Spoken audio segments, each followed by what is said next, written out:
श्रील प्रभुपाद की जय, गुरु गौरांग की जय। यमुनाचार्य का जीवन चरित्र हम श्रवण कर रहे हैं। कल के सत्र में हमने सुना था राम मिश्र जो नाथ मुनि के शिष्य हैं, उनको आदेश प्राप्त हुआ था अपने गुरु से कि कैसे भी करके यमुनाचार्य को, जो आलबंदर हैं, भक्ति में वापस लाना है, विष्णु के चरण कमलों में उनकी मति को लगाना है। क्योंकि राज्य प्राप्त करने के बाद यमुनाचार्य बहुत ज़्यादा भौतिक ऐश्वर्य में लिप्त हो गए थे, भगवान की भक्ति को भूल गए थे। अब राम मिश्र चाहते हैं उनसे मिलना, लेकिन जब राजमहल के द्वार पे पहुंचते हैं तो देखते हैं बहुत भीड़ खड़ी है, उनसे मिलना संभव नहीं है, क्योंकि जो वार्तालाप करना है वो एकांत में करना है। तो उन्होंने दूसरा उपाय ढूंढा यमुनाचार्य को मिलने का। तो उन्होंने देखा राजमहल के पास में तड्डू वेलाई नाम की शाक सब्जियां उगी हुई हैं, जो सत्वगुण को शरीर के अंदर बढ़ाती हैं। तो राजा रजोगुणी होता है, तो उसके शरीर में सत्वगुण आएगा, तभी तो वह भक्ति के उपदेश को समझ पाएगा। तो राम मिश्र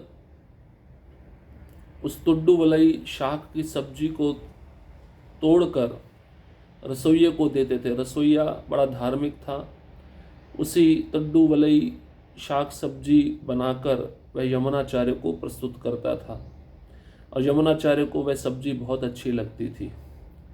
2 महीने तक लगातार राम मिश्र वो सब्जियां, शाक, पत्तियों को तोड़कर, जिसका नाम तुड्डू वलई है, रसोइयों को देते थे। रसोइया बना कर देता था। एक दिन राम मिश्र ने वह सब्जी प्रदान नहीं की रसोइये को। रसोइये ने बिना उस सब्जी के यमुनाचार्य को भोजन प्रस्तुत किया। यमुनाचार्य पूछने लगे, वो सब्जी कहाँ है? रसोइये ने बोला, एक विशेष प्रकार का साधु, मुझे पता नहीं उसका नाम क्या है, वो कहाँ रहता है, लेकिन वही सब्जी वह तोड़ कर लाता था और मुझे प्रदान करता था, जिससे मैं बनाकर आपको प्रस्तुत कर पाता था। अब यमुनाचार्य ने रसोइये को बोला कि जब भी वह साधु आए तुरंत उसको मेरे समक्ष प्रस्तुत करना। तो 2 महीने के पश्चात जब 1-2 दिन के लिए वह शाक सब्जी नहीं पहुंची, राम मिश्र तुरंत 2-3 दिन के बाद वह तुड्डू वलई सब्जी लेकर आए और रसोइये को दिया। रसोइया सब्जी भी बनाया और साथ ही साथ राम मिश्र को भी यमुनाचार्य के पास लेके गया। अब यमुनाचार्य के पास प्रस्तुत किया गया तो यमुनाचार्य से उन्होंने कहा, राम मिश्र ने, कि मैं एकांत में आपके साथ वार्तालाप करना चाहता हूँ।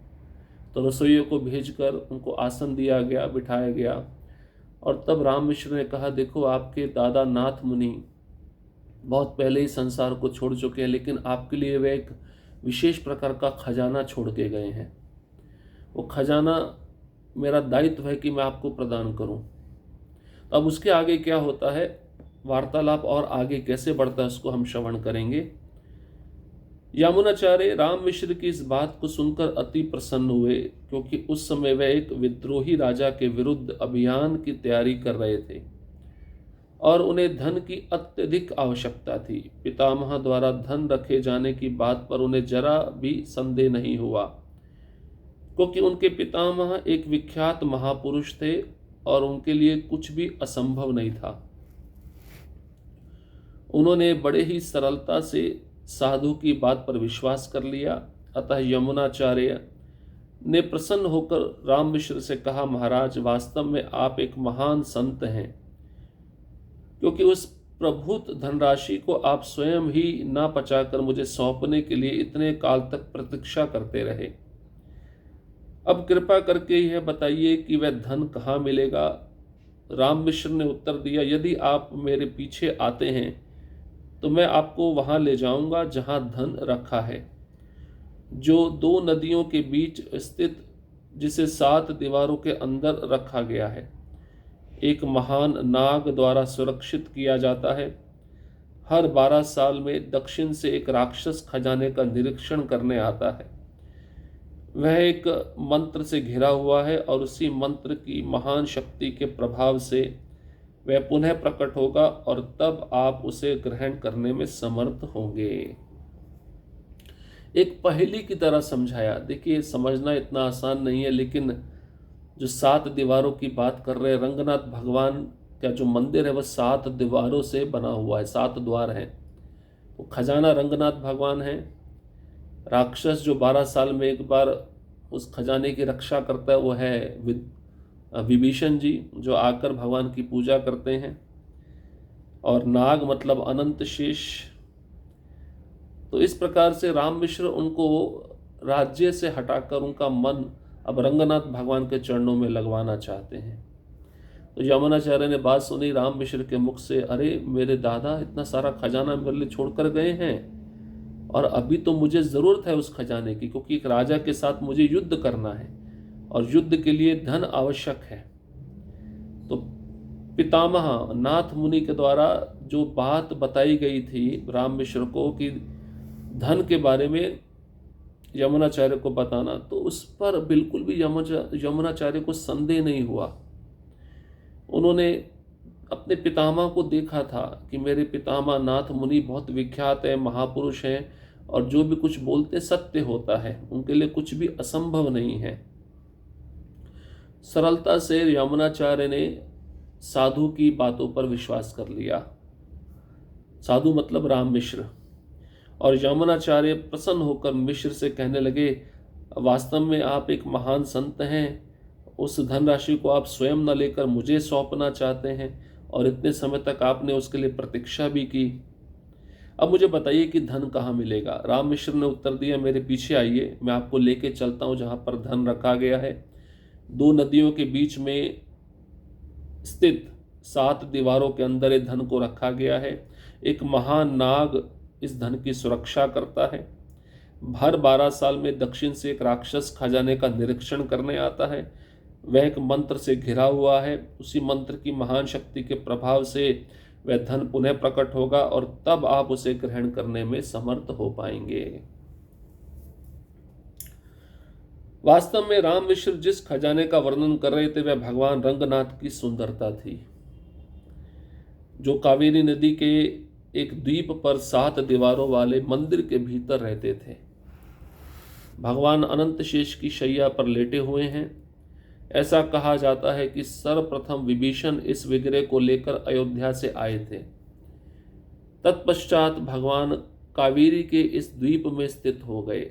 इसी कारण से हर 12 साल में भगवान की पूजा करने के लिए विभीषण यहाँ श्रीरंग क्षेत्र में आते हैं। अतः शक्तिशाली मंत्र भगवान का पवित्र नाम है, क्योंकि पवित्र नाम के जप के द्वारा व्यक्ति दिव्य दृष्टि को प्राप्त करने में सक्षम हो जाता है, जिसके द्वारा वह ये समझता है कि भगवान उनके विग्रह से अभिन्न है। तो कितना सुंदर पहेली के द्वारा समझाया जा रहा है। खजाना है भगवान रंगनाथ की सुंदरता,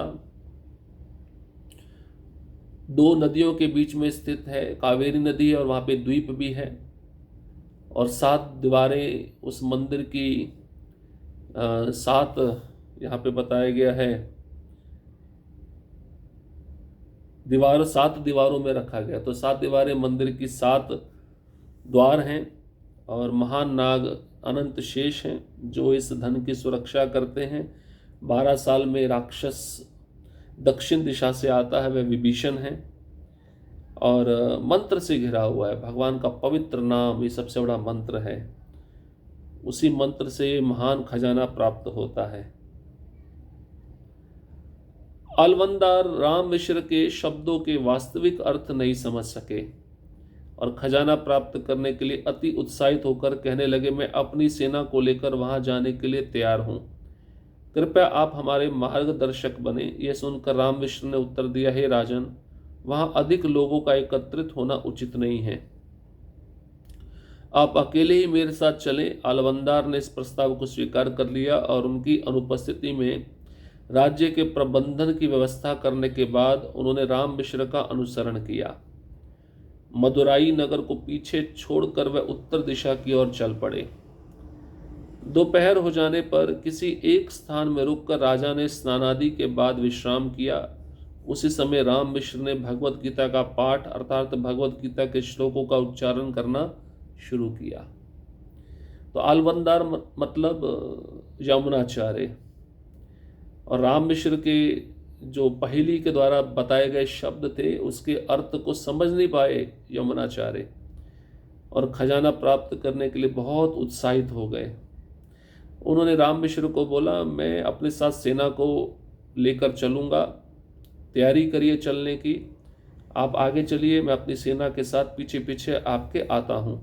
तो राम मिश्र ने तुरंत उत्तर दिया, वहाँ पर एक से अधिक लोग एकत्रित नहीं हो सकते, आपको अगर खजाना प्राप्त करना है तो अकेले ही मेरे साथ चलिए। यमुनाचार्य ने इस प्रस्ताव को स्वीकार कर लिया, और यमुनाचार्य ने सोचा मेरी अनुपस्थिति में कैसे प्रबंधन किया जाए राज्य का। तो किसी को नियुक्त किया गया, व्यवस्था की गई, और यमुनाचार्य राम मिश्र का अनुसरण करने लगे। मदुराई नगर को पीछे छोड़कर उत्तर दिशा की ओर चल पड़े। और दोपहर जब हुई तो वहां पर एक स्थान में रुककर यमुनाचार्य ने स्नान किया, उसके बाद में विश्राम किया, और उसी समय राम मिश्र भगवत गीता के श्लोकों का उच्चारण करना प्रारंभ किए।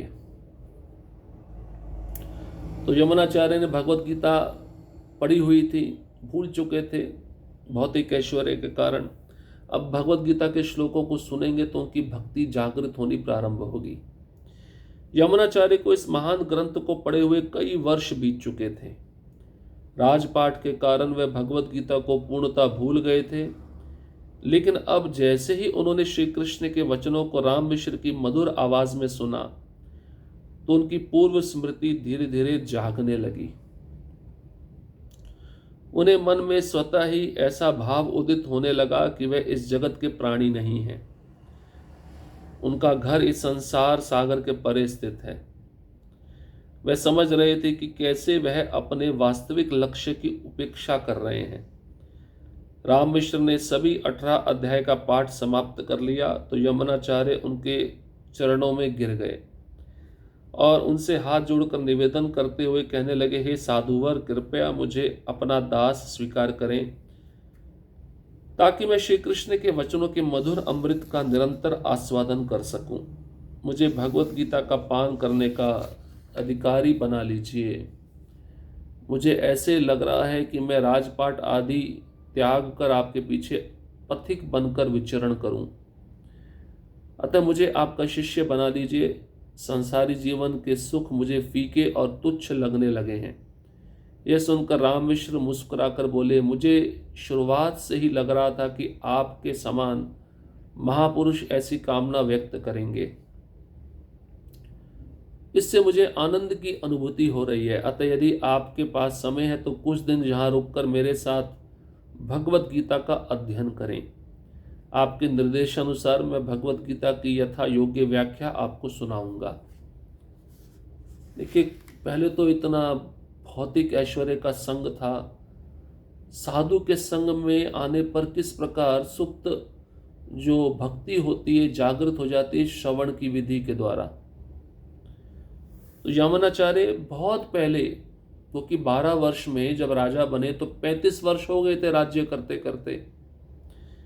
इतने समय तक भगवत गीता को छुआ नहीं था, पढ़ा नहीं था। 12 साल तक शुरुआत के जब श्री भाषाचार्य की पाठशाला में रहे थे तो पढ़ते थे भगवत गीता। तो राजपाट के कारण भगवत गीता को भूल गए थे यमुनाचार्य। जैसे उन्होंने राम मिश्र के मुख से भगवत गीता के श्लोकों का उच्चारण सुना तो उनकी जो पूर्व स्मृति थी धीरे धीरे जागने लगी। उनके मन में ऐसा भाव उदित होने लगा कि वह इस जगत के प्राणी नहीं हैं, भगवान के अंश हैं। उनका घर इस संसार सागर के परे स्थित है, वैकुंठ लोक में उनका घर है। एक सच्चे साधु के मुख से भगवान की वाणी को सुनना कितना प्रभावदायक होता है। और राम मिश्र भी कौन है? शुद्ध भक्त हैं, नाथ मुनि के शिष्य हैं। नाथ मुनि यमुनाचार्य के जो दादाजी थे, पितामह थे, वो भी महापुरुष थे। तो अब समझ में आ रहा है यमुनाचार्य को कि इतना समय मैंने क्यों बर्बाद कर दिया, मैंने इतना समय की उपेक्षा की है, मैं अपने वास्तविक लक्ष्य को भूल चुका हूँ, ऐसा मैंने क्यों किया। ये पश्चाताप यमुनाचार्य के मन में आने लगा। तो राम विष्णु ने पूरे 18 अध्याय पढ़े। जब समाप्त हो गए 18 अध्याय तो यमुनाचार्य उनके चरणों में गिर गए, उनके आंखों से आंसू आने लगे। हाथ जोड़कर यमुनाचार्य राम विष्णु के चरणों में निवेदन करते हैं, हे साधुवर, कृपया मुझे अपना दास बना लीजिए। मैं श्री कृष्ण के वचनों के मधुर अमृत का निरंतर आस्वादन करना चाहता हूँ। मुझे भगवत गीता का श्रवण करने का अधिकारी बना लीजिए।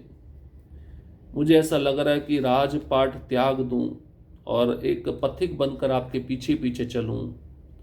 मुझे आप अपना शिष्य बना लीजिए, आप मेरे गुरु बनिए। अब संसारी जीवन के जो सुख है मुझे फीके लगने लगे हैं, तुच्छ लगने लगे हैं। अब ये सुनकर राम मिश्र बहुत मुस्कुराए, क्योंकि यही उनका उद्देश्य था, यमुनाचार्य को वापस भक्ति में लाना है। तो उन्होंने कहा यमुनाचार्य को कि मुझे शुरू से ही पता लग रहा था आप एक महान पुरुष हैं, आप ऐसी कामना व्यक्त करेंगे, मुझे आनंद की अनुभूति हो रही है। और फिर राम मिश्र ने यमुनाचार्य को बोला, यदि आपके पास समय है तो कुछ दिन हम यहीं पे रुकते हैं और यहीं पर रुककर भगवत गीता का 18 अध्याय रोज हम श्रवण करेंगे, अध्ययन करेंगे। आपके निर्देशानुसार मैं भगवत गीता को पढ़ूंगा और आपको उसकी व्याख्या सुनाऊंगा। ऐसा राम मिश्र ने यमुनाचार्य को बोला। अब राजा के मन में मनुष्य जीवन के वास्तविक मूल्य का स्वाद फिर से उठने लगा था। भौतिक कार्यकलापों पर उनकी चिंता कम हो गई थी। उन्होंने उत्तर देते हुए कहा, इस जगत में मेरे जो भी कर्तव्य हैं उन सब कर्तव्यों में सबसे महत्वपूर्ण कर्तव्य भगवत गीता के अर्थ को समझना है। इस प्रकार वे दोनों लगभग एक सप्ताह तक उस एकांत स्थान में रहे और प्रत्येक दिन राम मिश्र ने भगवत गीता की दिव्य शिक्षाओं पर चर्चा की और यमुनाचार्य ने उसे बड़े ही एकाग्रचित होकर श्रवण किया।